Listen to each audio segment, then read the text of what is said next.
Buen día tengan todos ustedes. Sean bienvenidos a este espacio, Encuentro con la Palabra de Dios.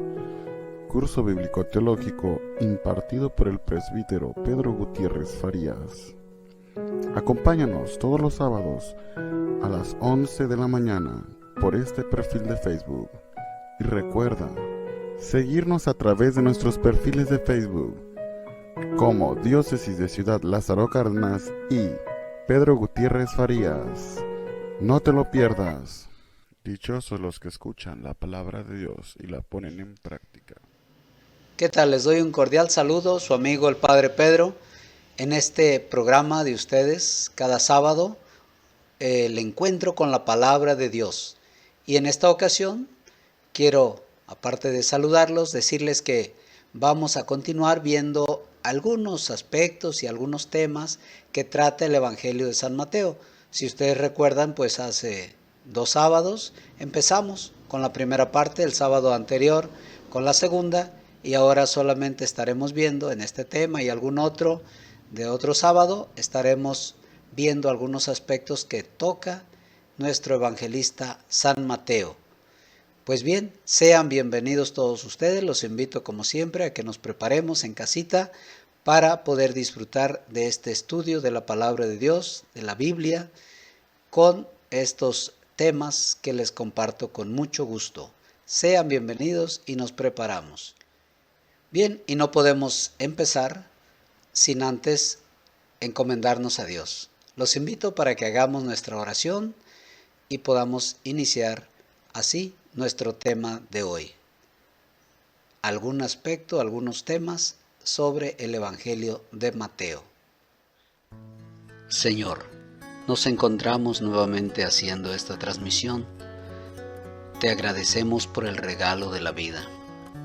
Te pedimos que nos concedas dejar a un lado cualquier ocupación y poder estar atentos y poder participar de este encuentro con tu palabra, para que a través de este estudio podamos encontrarte a ti. Gracias, Señor, por la vida. Gracias por la oportunidad de encontrarnos a través de estos medios y desde luego a través de tu palabra. Ayúdanos pues a iniciar este tema de hoy con ese gozo y esa alegría de saber que no solo nos encontramos con un libro, sino contigo mismo a través de tu palabra. Gracias, Señor, porque eres bueno. Pedimos que nos asista la luz de tu Espíritu Santo para que podamos comprender mejor tu palabra. Que nos asista nuestra Madre, la siempre Virgen María, para que ella siempre esté abogando por nosotros sus hijos. Ella siempre lo ha dicho, hagan lo que Él les diga. Y por eso ahora queremos comprender tu palabra para que realmente hagamos la voluntad de Jesús. Que el Señor nos ayude rezando con devoción el Padre Nuestro. Padre nuestro que estás en el cielo, santificado sea tu nombre. Venga a nosotros tu reino. Hágase tu voluntad en la tierra como en el cielo. Danos hoy nuestro pan de cada día. Perdona nuestras ofensas, como también nosotros perdonamos a los que nos ofenden. No nos dejes caer en la tentación, y líbranos del mal. Amén. El primero de los 4 evangelios, vimos algunos detalles, pero ahora vamos a seguir analizando no solamente algunos detalles, sino algunos temas que va utilizando Mateo en su evangelio. Todos estos detalles nos ayudan a comprender mejor la palabra de Dios. A la hora de entrar con la Biblia, ya vamos a poder entender mejor. Porque si utilizamos aquel método de solamente buscar alguna frasecita, algún versículo sacado de contexto, pues claro que haremos que la Biblia diga lo que no es. Y ese es el peligro de nuestros hermanitos separados que utilizan mal la Biblia porque no toman el conjunto, todo el evangelio, quién lo escribió, cuándo lo escribió, con qué intención, para quién lo hizo, de qué fuente se valió, cuál era realmente la intención del evangelista para después aplicarla a nosotros. Nunca sacar de contexto, siempre utilizar todos los recursos necesarios porque se trata de algo muy serio, de la palabra de Dios. Por eso es muy importante tomar en cuenta todos los aspectos. Pues bien, hoy, como les estaba diciendo, vamos a ver algunos pequeños temas que trata el Evangelio de Mateo. Mateo habla, uno de sus temas, el reino de los cielos. En cambio, Marcos, el evangelista Marcos, va a hablar del reino de Dios. Y podrán decir ustedes, ¿y eso qué tiene que ver? Es lo mismo. No, vamos a ver con detalle por qué Mateo se preocupó más por decir reino de los cielos y en cambio Marcos habla del reino de Dios. Claro que se refiere a lo mismo, pero los términos tienen mucho que decirnos. Vamos a ver qué nos dice la siguiente diapositiva.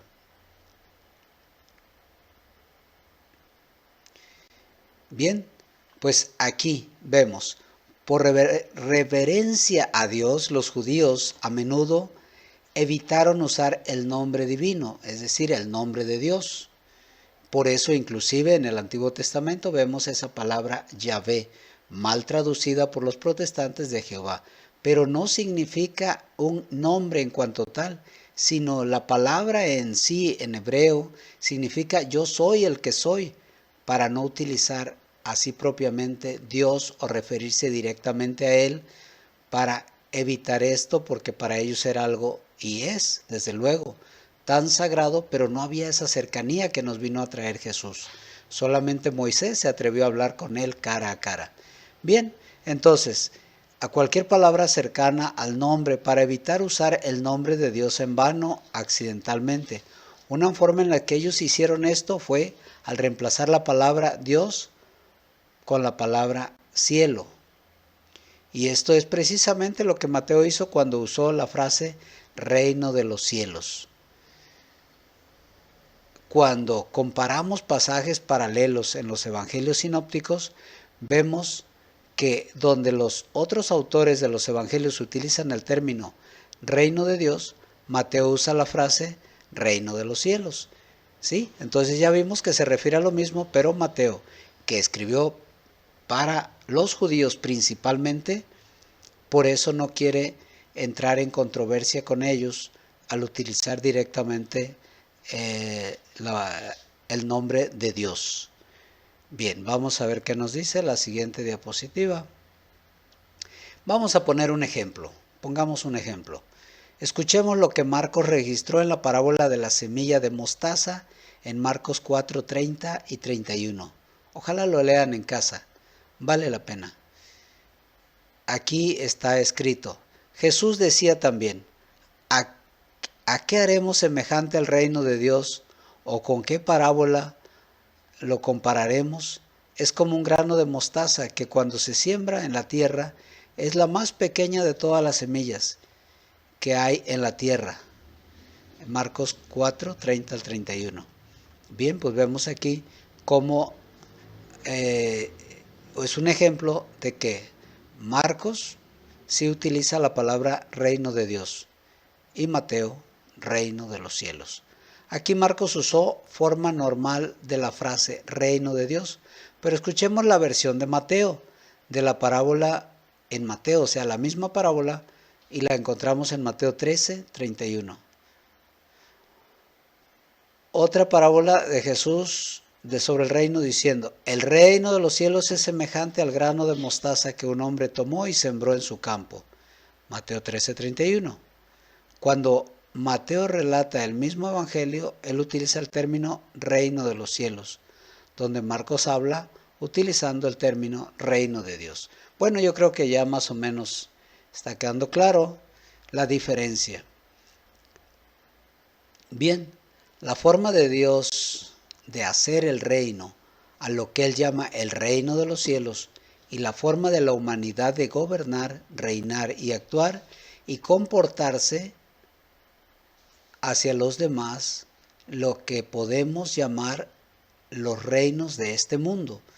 Es decir, Mateo quiso utilizar ese término reino de los cielos para referirse precisamente a lo que no corresponde a este mundo, aunque es el mismo reino de Dios, pero se refiere a lo espiritual, a lo celestial, a tender a vivir sí aquí en el mundo, pero lo referente a Dios, no contrario a las actitudes mundanas. Por ahí es donde quiso resaltar Mateo este término, reino de Dios, pero él utilizando la palabra reino de los cielos. Para Mateo el hablar del reino de los cielos es una forma muy poderosa para que se sienta la diferencia entre las cosas de este mundo y nuestro Padre en el cielo. Es lo que más o menos comenté hace un momento. Que reina promete venir de nuevo. Así que el punto del reino de los cielos, en el lenguaje de Mateo, es para hacernos sentir y probar la diferencia entre el reino de Dios, que todavía está por venir, y todos los reinos de esta tierra. Hay un contraste entre esas dos realidades, y Mateo, usando el reino de los cielos, nos ayuda a sentir y a esperar ese tiempo cuando viene el reino de los cielos de Dios. Esto lo escribió Jonathan Pennington. Los invito a que interrumpamos un poco las diapositivas en la explicación ahorita para que demos paso a ver este video que seguramente ya lo reconocemos y nos va a gustar.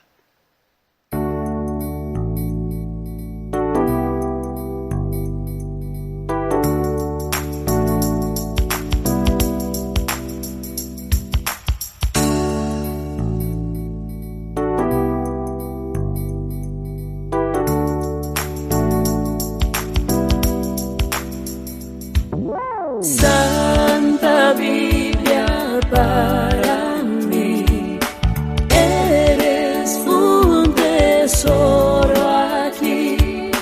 Tú contienes con verdad la divina voluntad. Tú me dices lo que soy.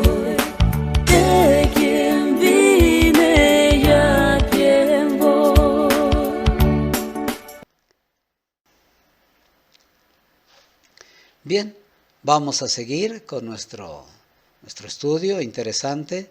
Otro ejemplo que Mateo escribió para los judíos es otro ejemplo en el cual se nos habla de que Mateo escribió principalmente para los judíos. El Evangelio de Mateo, que apunta a la audiencia judía en la forma en que Mateo asumió que su audiencia tenía conocimientos sustanciosos acerca de las costumbres judías. Por ejemplo, Mateo registró este evento en Mateo 15, 1, 2. Entonces se acercaron a Jesús ciertos escribas y fariseos de Jerusalén, diciendo: ¿por qué tus discípulos quebrantan la tradición de los ancianos? Porque no se lavan las manos cuando comen pan. Eso lo dice en Mateo 15, 1, 2. Vamos a ver en cambio el mismo texto, el mismo pasaje, que nos dice Marcos. El Evangelio de Marcos incluyó la misma historia en el capítulo 7, 1 al 5, pero él añadió una explicación de 3 versículos en la costumbre judía de lavarse las manos, para que su audiencia romana pudiera entender la costumbre. Mateo no sintió la necesidad de añadir este tipo de explicación en su audiencia. Bien, pues ya quedó claro, ¿verdad? Mateo escribió, por eso los exegetas van estudiando tan a fondo los textos que van sacando conclusiones, algunas con probabilidad de ser acertadas y otras con mucha seguridad. Aquí está claro, Mateo dice lo mismo pero no da explicaciones. Debe entenderse claro que está hablando a judíos que entienden bien sus propias tradiciones.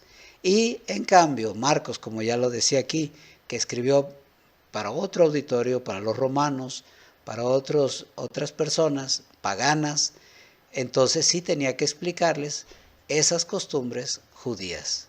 Vamos a la siguiente diapositiva. Vamos a ver otro pequeño tema muy interesante, la grandeza en la familia del reino de Dios. Es decir, vamos continuando un poquito esos temitas del reino que utiliza Mateo y que estuvimos comparando con Marcos. En el último segmento del anterior, Jesús distingue a sus seguidores como hijos de Dios, el Rey. Esta identificación lleva a Mateo a comenzar la proporción de su evangelio con una pregunta clave. Veamos cuál es esa pregunta clave de Mateo. Como leemos en Mateo 18:1, ¿quién es el más grande en el reino de los cielos? Jesús responde a esa pregunta mezclando instrucciones con ilustraciones y parábolas en 4 partes principales. Primero, en 18:2 al 4, Jesús exhortó a sus discípulos a vivir en humildad como los niños. Ahí está una clave, fíjense. El reino de los cielos, o reino de Dios, es vivir aquí en la tierra, pero con los valores del cielo. Vivir aquí en la tierra al estilo de Jesús. Y esa es una clave. Primero, si decimos que vivimos ya en el reino que inauguró Jesús cuando vino con sus milagros y con sus obras, quiere decir que nosotros ya tenemos actitudes diferentes a todos los demás. Una actitud que nos está señalando ahorita es tener actitud de niño. ¿En qué sentido de niño? Es decir, la humildad, sencillo, que escucha, que es capaz de dejarse guiar, la actitud de un niño para poder entrar al reino de los cielos. Ante la creciente oposición de sus enemigos, Jesús enseñó a sus discípulos cómo vivir en el reino de los cielos como hijos de Dios. Él sabía que la consumación futura del reino no había llegado todavía, y él sabía que las luchas contra los enemigos y el pecado sería una parte de la vida de los hijos de Dios. Esto es bien interesante. Realmente vivir en el reino de Dios no es fácil, porque sobran los enemigos. Jesús precisamente murió por proclamar el reino, un reino de amor, de verdad, de justicia, de paz. Pero los invito a que hagamos otra pausa y podamos disfrutar del siguiente video. Tu palabra me da vida, confío en ti, Señor. Tu palabra es eterna, en ella esperaré. Dichoso el que con vida intachable Señor, dichoso el que guardando sus preceptos lo busca de todo corazón. Palabra me da vida, confío en ti, Señor. Tu palabra es eterna, en ella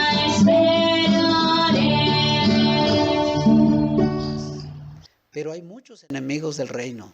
Existe el antirreino. Nada menos en estos días con esta pandemia. ¿Quién la creó? ¿Con qué fines lo hicieron?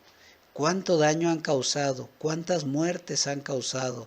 Y todo por la intención de bajar la población.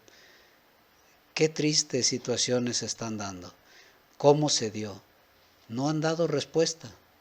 E incluso se desconoce mucho de este virus que tanto daño está causando. A todos los sectores, no solo al sector religioso, a la iglesia, a todos, al económico, al político, al social, al deportivo, al cultural, a todos.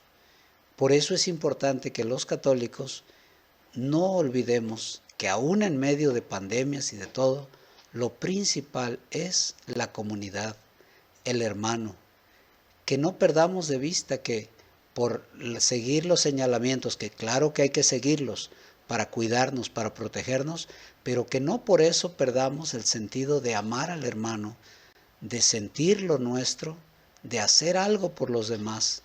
No se nos olvide que lo que Cristo nos ha dejado, ese reino que tiene oposiciones, que tiene dificultades, debe seguir adelante. Para eso ha puesto a nosotros, que somos la iglesia, todos los bautizados, para trabajar por la construcción de ese reino de amor y de paz. Bien, continuamos. Y en Mateo 18:5 al 14, les enseñó a cuidar a los débiles, como su Padre Celestial cuida a sus ovejas perdidas. Ahí está nuevamente en ese texto reafirmando lo que acabo de decir. Bien, como ustedes ven aquí, hemos concluido ya con estas diapositivas. No podría faltar la trivia en estos temas que estamos tratando. Y ahora, en cuanto a Mateo, vamos a hacer las siguientes preguntas. Primero, ¿quién es el evangelista que utiliza el término reino de los cielos? La segunda, ¿cuál es el evangelista que utiliza reino de Dios? Y la tercera pregunta, vamos a preguntar a todos, ¿para quién escribió principalmente su evangelio Mateo? Esperamos pues sus respuestas. Pueden hacerla ahí en los comentarios, pueden hacerlo en su casa, con su familia, comentar, dialogar. Ojalá que aprovechemos estos medios para que nuestra fe siga creciendo a pesar de esta pandemia que tanto daño nos ha causado. Ojalá no dejemos a un lado esta oportunidad de encontrarnos con la palabra de Dios y que, como ya lo hemos dicho en varias ocasiones, esto nos ayude a transformar nuestra vida y nuestro acercamiento a Dios. Bien, pues ahora los invito a que pasemos a nuestra parte final del tema, que es nuestra oración. La mejor.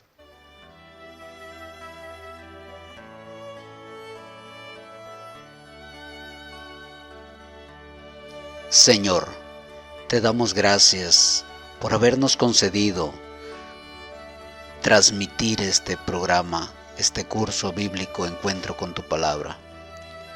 Ayúdanos, Señor, a estar siempre atentos a tu voz, a meditar tu palabra, a escudriñar las Escrituras, a alimentarnos de ella cada día. Tú eres grande, Señor. Te alabamos, te damos gracias porque eres bueno. Ayúdanos para que nuestro corazón sea movido hacia ti, que a través de esta lectura de tu palabra lleguemos a encontrarte a ti, porque la única finalidad de la Escritura es conocerte, amarte y servirte siempre con amor. Tú le das sentido a nuestra vida a través de tu palabra. Tú nos iluminas, nos llenas de tu gozo y de tu Santo Espíritu. Por todo ello, gracias, Señor. Ayúdanos para que sigamos teniendo deseos de descubrir tu palabra y de continuar participando en estas transmisiones para bien de nosotros. Te pedimos por toda tu iglesia, por todos los sacerdotes, por todos los religiosos y religiosas, por las familias. Ayúdanos, Señor, a ser verdaderos cristianos. Después de haber realizado nuestra oración final, con gusto les comparto la bendición. Que el Señor esté con ustedes. La bendición de Dios Todopoderoso, Padre, Hijo y Espíritu Santo descienda sobre ustedes y los acompañe siempre. Hasta la próxima. Que tengan un excelente sábado. Dios los colme de sus bendiciones, los proteja y los cuide siempre.